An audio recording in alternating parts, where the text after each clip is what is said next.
தென்னாடுடைய சிவனே போற்றி, எந்நாட்டவருக்கும் இறைவா போற்றி. அனைவருக்கும் வணக்கம். இந்த காணொளியில் குழந்தைகளுக்கு ஏன் மொட்டை போடுகின்றார்கள் என்பதை பற்றி தான் நம்ம சிந்திக்க போகிறோம். வழக்கமாக ஒரு வயதிற்குள்ளாக இந்த பிறந்த குழந்தைகளுக்கு மொட்டை அடித்தல் என்று சொல்லுவார்கள். இது மயிர் நீக்குதல் என்று சொல்லுவார்கள். தமிழர்களுடைய வாழ்க்கையில் செய்திருக்கக்கூடிய ஒவ்வொரு சடங்குகளும் நீங்கள் பார்த்தீங்கன்னா அவ்வளவு அறிவார்ந்த சடங்குகளாக இருக்கின்றன. ஒவ்வொரு சடங்குகளுக்கும் பின்னால் பல நன்மைகளை அந்த குழந்தைக்கும் மற்றவருக்கும் ஏற்படுத்தி வைத்திருக்கின்றார்கள். அந்த அடிப்படையில் நாம் சிந்தித்தோமானால் இந்த மொட்டை அடிப்பது என்பது அந்த குழந்தைக்கு உடல்நலக்கூறு அடிப்படையிலும், அடுத்து ஆன்மீக அடிப்படையிலும், அடுத்து இந்த குடும்ப சூழல், இனம் என்கின்ற அடிப்படையிலும் நலம் பயப்பதாக நம் முன்னோர்கள் அதை முதன்மை கொடுத்து வகுத்து வைத்திருக்கின்றார்கள். பண்பாடு என்று சொன்னாலே நாம் பண்படுவதற்கு அல்லது நலம் பெறுவதற்கு பண்பட்ட நம் முன்னோர்கள் அவர்களுடைய பட்டறிவினாலே கண்டு இது நல்லது என்று வகுத்து வைத்ததைத்தான் நாம் பண்பாடு என்று சொல்கின்றோம். அந்த அடிப்படையில் இந்த மொட்டை அடிப்பதானது ஒன்று அந்த குழந்தையினுடைய உடல் நலக்கூறுக்கு மிக முதன்மையானதாக இருக்கின்றது.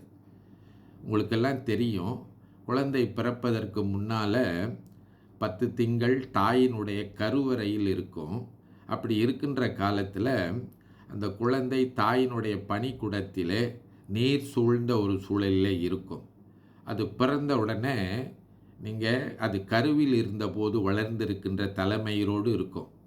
அந்த தலைமயிர் செழிப்பானதாக இருக்காது என்று அறிவியல் வல்லுநர்கள் சொல்கின்றார்கள். எனவே அந்த மயிரை நீக்கிவிட்டால் புதியதாக முளைக்கின்ற மயிர் செழிப்பானதாக கரு என்று இருக்கும் என்று சொல்கின்றார்கள். அதற்காக அந்த மொட்டையடிப்பதை நம்மவர்கள் செய்திருக்கின்றார்கள். குறிப்பாக ஒரு வயதிற்குள்ளாக அதை செய்து விடுவார்கள். அடுத்து இந்த தாயின் கருவறையில் இருந்து பிறந்த குழந்தையினுடைய தலைமயிரில் சில வேளைகளில் இன்னும் இந்த அழுக்குகள் ஒட்டி கொண்டிருக்கும். கருவறையில் இருந்த அழுக்குகள் ஒட்டி கொண்டிருக்கும் என்பதனால அதை நீக்கி தூய்மை செய்வதற்காகவும் இந்த முடியை மலித்து விடுதல் அல்லது நீக்குதல், மொட்டையடித்தல் என்பதை செய்ய வேண்டும் என்று சொல்லுவார்கள். அடுத்து எப்பொழுதுமே ஈரத்தோடு இருந்த அந்த தலை உலர வேண்டும், உலர்ந்து அது நலம் பெற வேண்டும் என்பதற்காகவும் இந்த மொட்டை அடிக்கிறதை செய்கிறாங்க.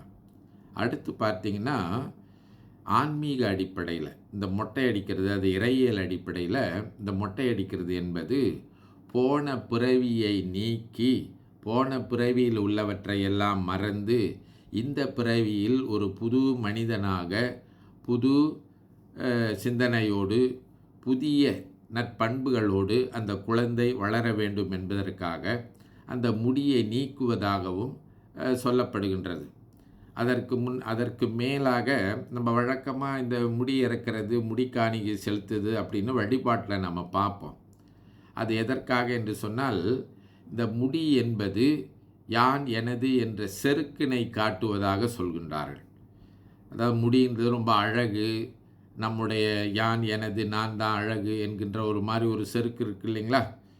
அதாவது இந்த முடியை அவர்களுடைய இந்த கௌரவம் அப்படின்னு சொல்கிறாங்களா சிலர், அதுபோல் மானமாக சொல்கின்றார்கள் இல்லைங்களா. அதுபோல் இந்த முடியை மலிப்பதாக நீக்குவதாகுவது இந்த குழந்தையை இறைவன் திருமுன்பாக கொண்டு இந்த குழந்தை உன்னுடைய அடிமை, நீ ஏற்றுக்கொள் என்று பெருமானிடத்தில் ஒப்படைப்பதாகவும் இந்த முடி நீக்குவதை சொல்கின்றார்கள். அதனால தான் நாம் திருவிழா காலங்களில் இந்த முடிக்காணிக்கை செலுத்துவது என்பது எனக்கென்று ஒரு மானம் கிடையாது, எனக்கென்று ஒரு கௌரவம் கிடையாது, எனக்கென்று ஒரு செருக்கு கிடையாது, நான் உன்னுடைய அடிமை என்பதற்காகத்தான் நாம் முடிக்காணிக்கை செலுத்துகின்ற, கடவுளுக்கு முடிக்காணிக்கை கொடுப்பது என்பது அதுதான் அதனுடைய பொருள்.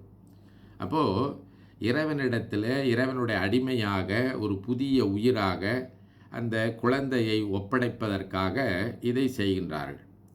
அடுத்து இந்த முடி இறக்குகின்ற அந்த சடங்கை கோயிலில் செய்வாங்க, இல்லை குலதெய்வ கோயில்னு சிலர் பார்த்திங்கன்னா குலதெய்வ கோயிலில் செய்வாங்க. சிலர் அவர்கள் மற்ற மற்ற கோயில்கள் கூட செய்கின்ற வழக்கம் இருக்கின்றது.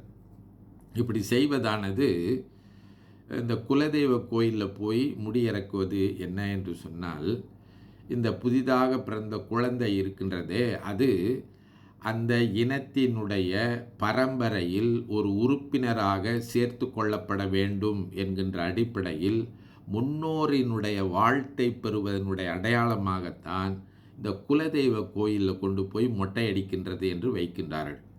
அப்படின்னா என்னென்னா, அந்த குலதெய்வம் என்பவர்கள் நம்முடைய முன்னோர்கள் தானே, முன்னோர்களை எண்ணித்தானே அங்கு குலதெய்வ கோயில் வைத்திருக்கிறாங்க.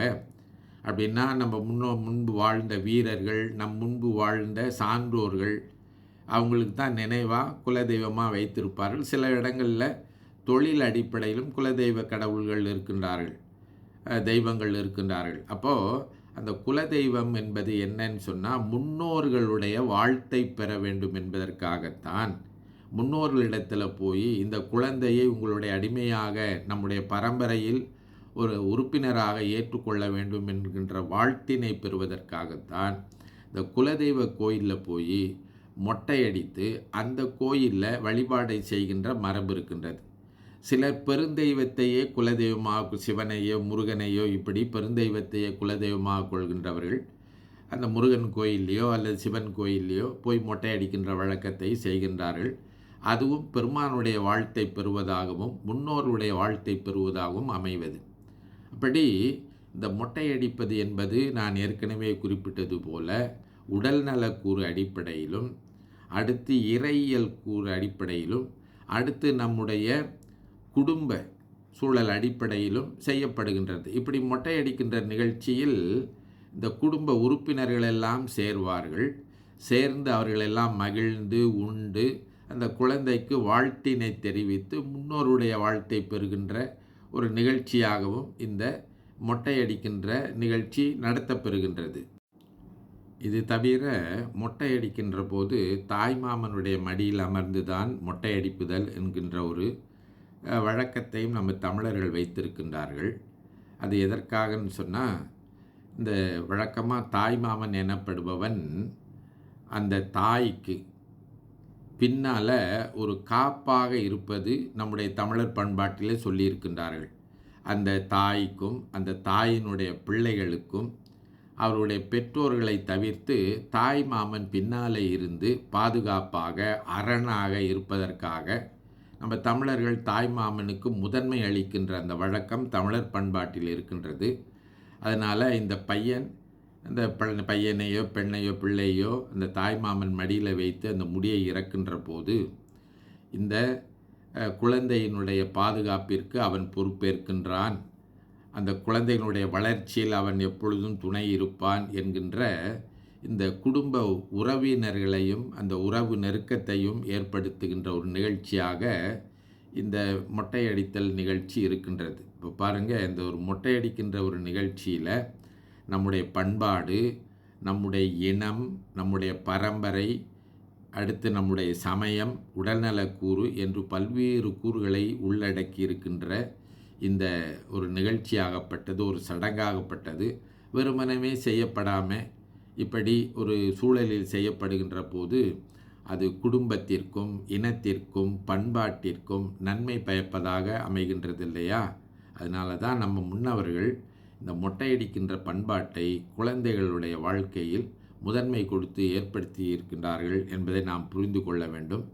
இதெல்லாம் இந்த காலத்திற்கு தேவையில்லை அப்படின்னு நாம் நினைக்கக்கூடாது. ஒருவேளை குலதெய்வ கோயிலுக்கு போய் வழிபாடு செய்யாமல் இருக்கலாம். இங்கே இருக்கின்ற கோயில்களையாவது நம்ம போய் இந்த பண்பாட்டு கூறுகளை தொடர்ந்து செய்தால்தான் அடுத்து நம்ம பண்பாட்டின் வழியாக இந்த உடல் நலம், இறை நலம், அடுத்து குடும்ப நலம், இன நலம் என்று வகுத்து வைத்திருப்பவையெல்லாம் தொடர்ந்து நடைபெற்று கொண்டிருக்கும் என்கின்ற ஒரு சிந்தனையை வைத்து இந்த அளவிலே நிறைவு செய்கின்றேன். தென்னாடுடைய சிவனே போற்றி, எந்நாட்டவருக்கும் இறைவா போற்றி. திருச்சிற்றம்பலம்.